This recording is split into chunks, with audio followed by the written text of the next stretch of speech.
Welcome to the AJ Sports Show. It's been a long time since I recorded one. It's been like, 2.5 months? So a lot has happened. The college football playoff second round just got completed. We're in the final stretches of the bowl games. We're in NFL's Week 18.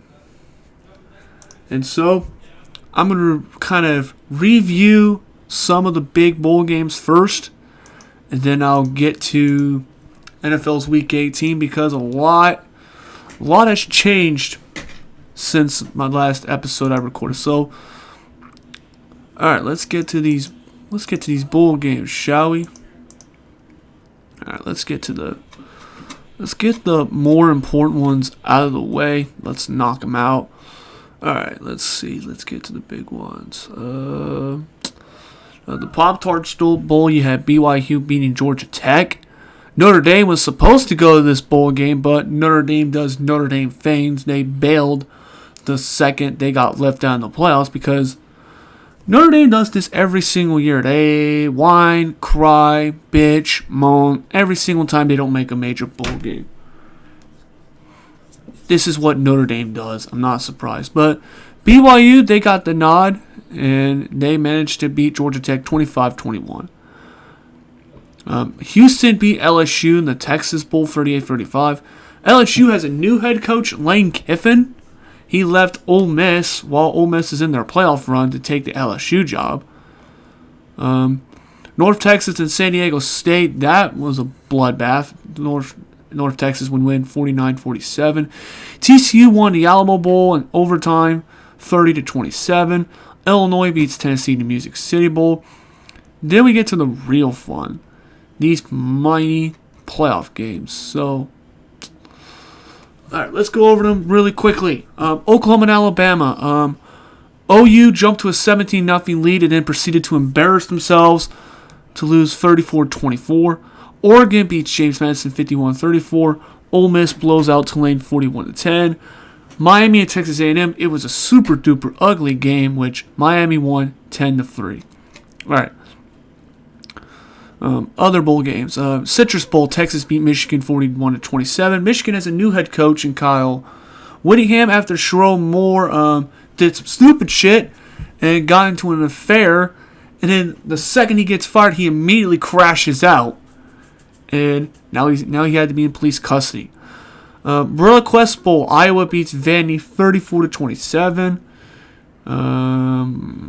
What other meaningful bowl games? I think that's it on non-playoff bowl games that had really kind of any decent teams. All right, let's get to these playoff games really quickly. Miami and Ohio State. So Miami got done beating Texas A&M. Ohio State lost to Indiana in the Big Ten championship game, 13-10.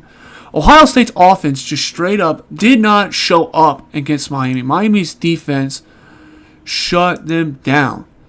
And Miami didn't do the greatest on offense either, but at least they existed. At least they didn't turn the ball over.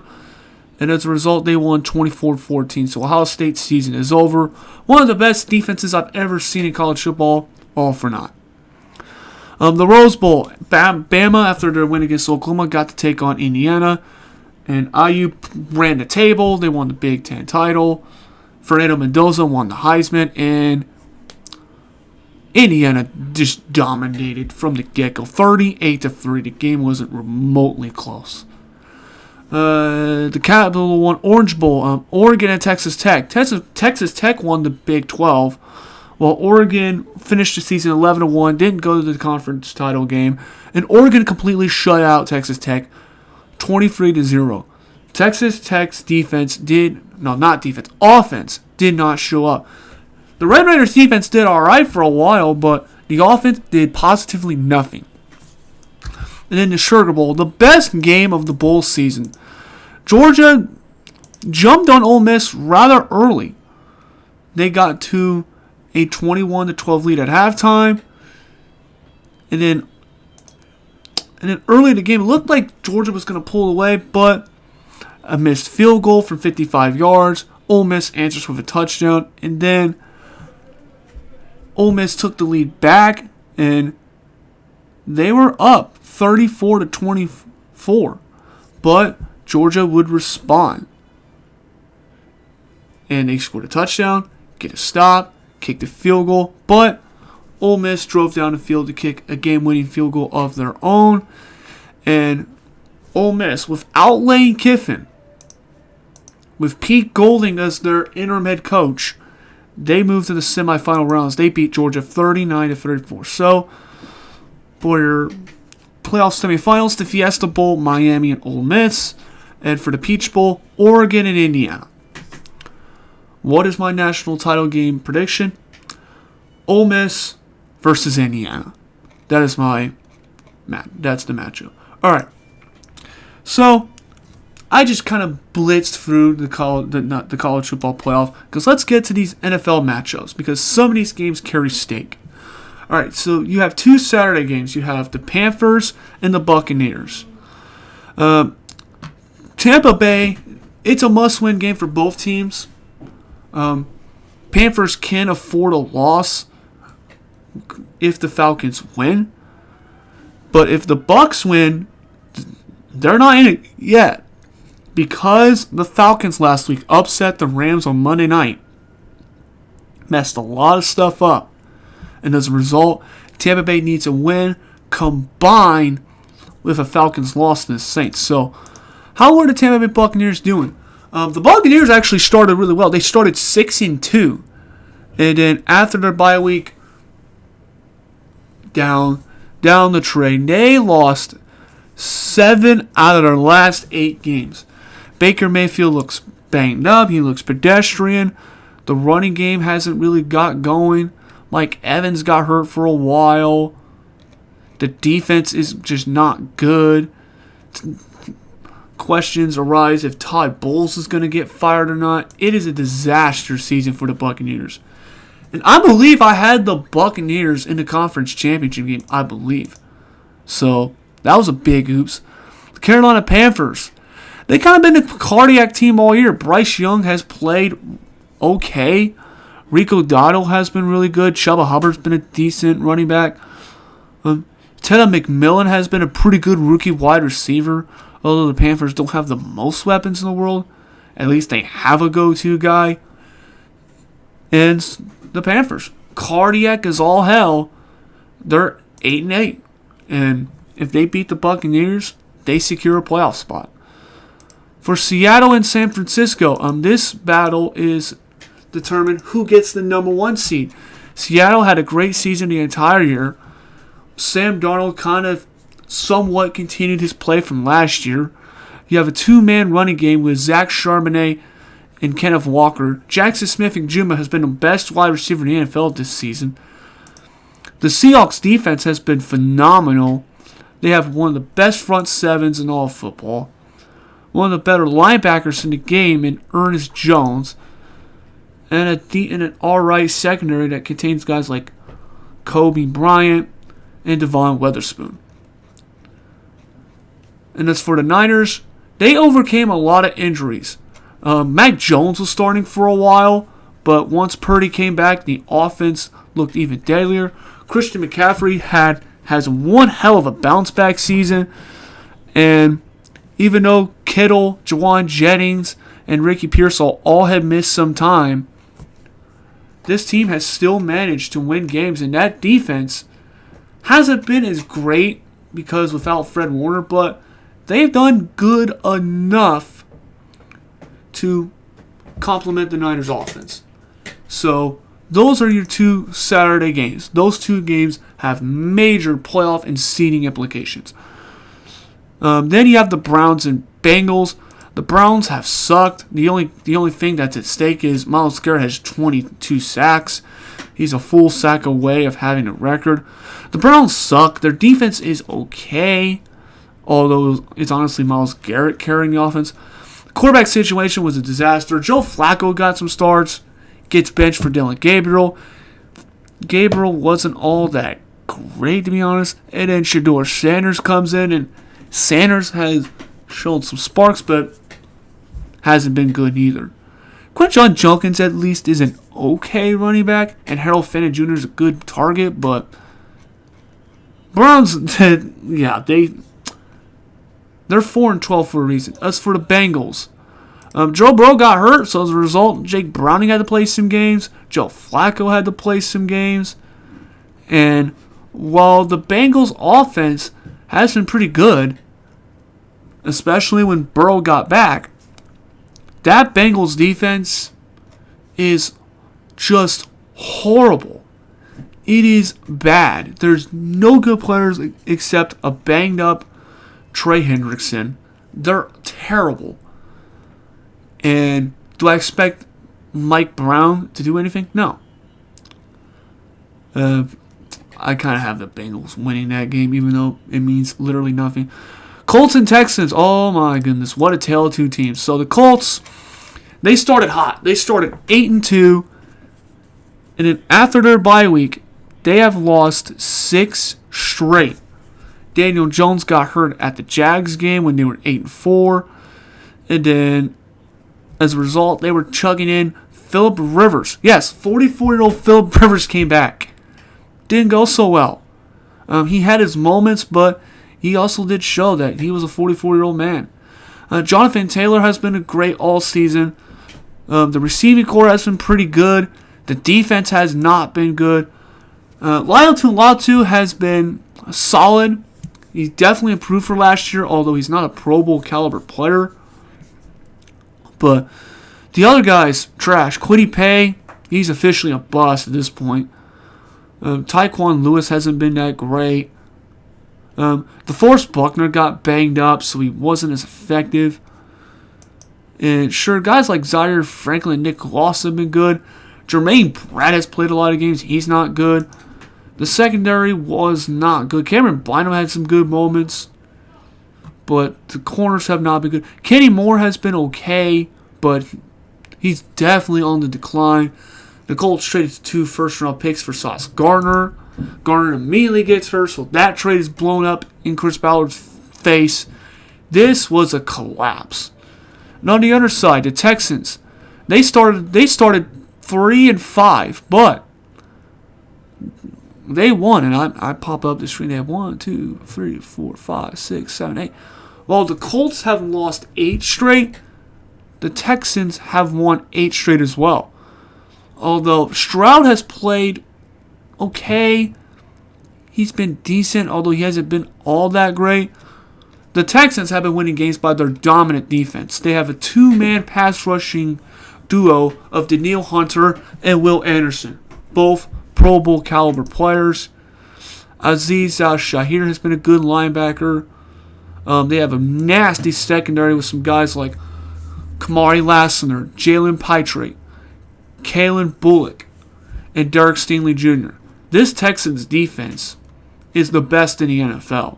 And if their offense can just exist, they can make a Super Bowl run. Your next game, Cowboys and Giants. Cowboys, they had a great offense. Dak Prescott had one of his best seasons. Even the running game was pretty good with Javonte Williams. He's been a great Rico Dowdle replacement. The problem for the Cowboys was their defense literally doesn't exist. Their defense is so bad, they're 7-8-1. The Giants, they just suck. There's nothing to discuss. Brian Dable gets fired. Jackson Dart has looked okay at times. The defense is still bad. It was a bad season for the Giants. And they're going to get at least the 2 pick. Or if they win, they might fall to like the 6 or 7 pick. That would be funny. Packers, once Super Bowl favorites. They haven't really played their potential all year. But then they started to get banged up with the injuries. Jordan Love gets banged up. Micah Parsons goes down with an ACL. Tucker Kraft goes down with the ACL. Just too many injuries with key spots. So the Packers, they will make the playoffs, but they'll have to face the Bears in the wild card round. And I'll talk about the Bears in just a second, but Packers taking on the Vikings. As for the Vikings, they started 4-8, and even though they won 4 straight, their offense is putrid. J.J. McCarthy's had a rough first season. Then they threw out Max Brosmer, who's just terrible. The Vikings defense is okay at times. They're kind of very cardiac. But the Vikings have just been what I expected them to be. Pretty mediocre. Alright, what is the other? Saints and the Falcons. Saints, I expected them to be the worst team in football. They're kind of bad, but they've kind of been okay the last couple weeks. Tyler Shook has actually been passable. Although the problem with the Saints is, I think what we all know, too many key guys on their roster are just past their primes at this point. Falcons, they find the most frustrating ways to lull you. Michael Penix Jr. Had his moments, but he goes down with another ACL, so Kirk Cousins steps in and he's okay. They have a great two-man running game with Bijan Robinson and Tyler Algier. You have two good targets in Kyle Pitts and Drake London. And the defense hasn't been really good. The Falcons are basically the same old Falcons for the last 5 years. A 7-win team. The Titans, there's nothing to discuss about Tennessee. They're god-awful. Brian Callahan finally got fired. Cam Ward has had moments in his rookie season, but he literally has nothing around him. That's all you need to know. Jaguars. They started cardiac as hell. They were 5-4, but they've been on a hot streak. They've won 7 straight. The offense over the course of the season has looked better. Trevor Lawrence is back to playing what people project him as the first overall pick. Travis Etienne's been playing his best football. And it's not like the Jaguars have great wide receivers to throw to. They're throwing guys to Parker Washington, Brian Thomas, who's not been really good, Jacoby Myers, Brenton Strange. And as for their defense, they have guys like Josh Hines-Allen, Eric Armstead, and a not-so-good Travon Walker. But this team does force a lot of turnovers. They forced 21 interceptions, and he recovered 14 fumbles. Devin Lloyd has been a pretty good linebacker, 5 picks, 76 tackles. Antonio Johnson, Jerry Jones, Montrick Brown, they've been decent pieces of the secondary. The Jaguars may not be the most talented team, but they're red hot. And Liam Cohen might earn Coach of the Year. It's honestly between him and Shanahan. Cardinals. There's nothing you need to discuss about the Cardinals. Kyler Murray wasn't really all that good. Jacoby Brissett played better than him. This might be Murray's last season. Cardinals defense is god-awful. They're allegedly keeping Jonathan Gannon, which is stupid. Rams. Rams actually started really good. They were 11-3. They kind of had 2 not-so-good losses. Stafford has played like an MVP, 4,400 yards, 42 touchdowns. And they can even run the ball great. Kyron Williams and Blake Corum. They've been great too. And Puka Nacua is right up there with JSN as the best receiver in football. But the Rams defense has shown its flaws over the last month. And this team is prone to blowing big leads. So watch that for the playoffs. Lions. Oh my gosh. Lions, they started 5-2, but then they started blowing games to Vikings. Their offense did nothing to the Eagles. Then they lost the Packers on Thanksgiving, and then the wheels just kind of fell off. The offense has still been good. Jared Goff has been great. Jahmyr Gibbs and David Montgomery have been as good as advertised. St. Brown and Jameson Williams are really good.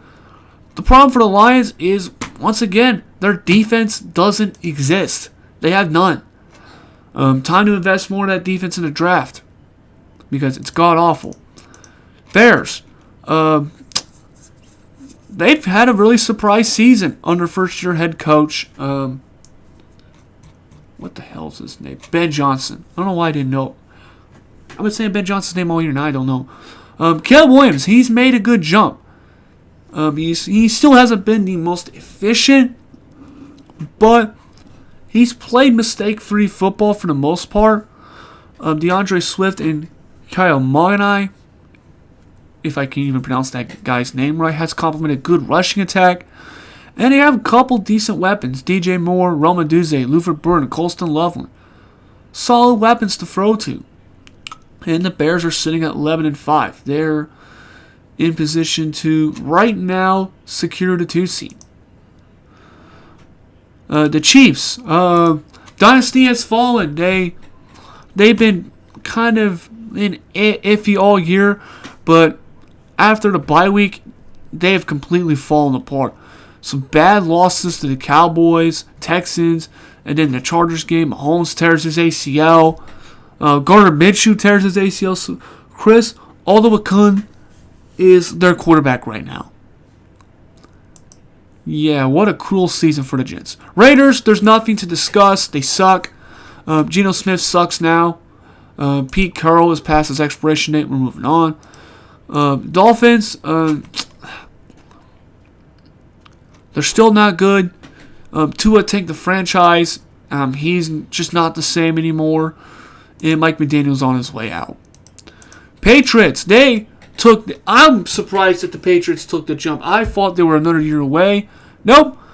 Drake May has played like an MVP candidate. 71% completion, 4,200 yards, 30 touchdowns. And once Travion Henderson was the main running back, they now established some kind of a running game. And the Patriots, they pretty much have the number 1 seed locked up. The Jets, they suck. We're not going to talk about them. The Bills, same old Bills. They're great when their talent is on, but this team is still very frustrating to watch. Josh Allen is really good. James Cook, still really good. But that Bills defense, the Bills defense can be good at times, but the problem for them is when the games matter, they get carved. And I feel like they're going home in the divisional round, in my opinion. The Chargers. Chargers are that team of how the hell did they make the playoffs? They're literally starting third-string offensive linemen out there, but yet they're 11-5. Herbert has held his own. Even the running game has been pretty solid with guys like Kamani Vidal, Amari Hampton, and Justin Herbert scrambling a lot because, like I said, the Chargers are starting 3/5 of their offensive line. Denver Broncos. This team is winning games by their defense. Bo Nix has been decent but unimpressive. R.J. Harvey's now the main running back because J.K. Dobbins got knocked out a year. Cortland Sutton's been good. Troy Franklin's been a decent wide receiver. But can you trust the Broncos' offense? That's the big question. Commanders, second-year slump. Everything fell apart. Jane Daniels was constantly injured, so he wasn't as effective. The defense has just been trash.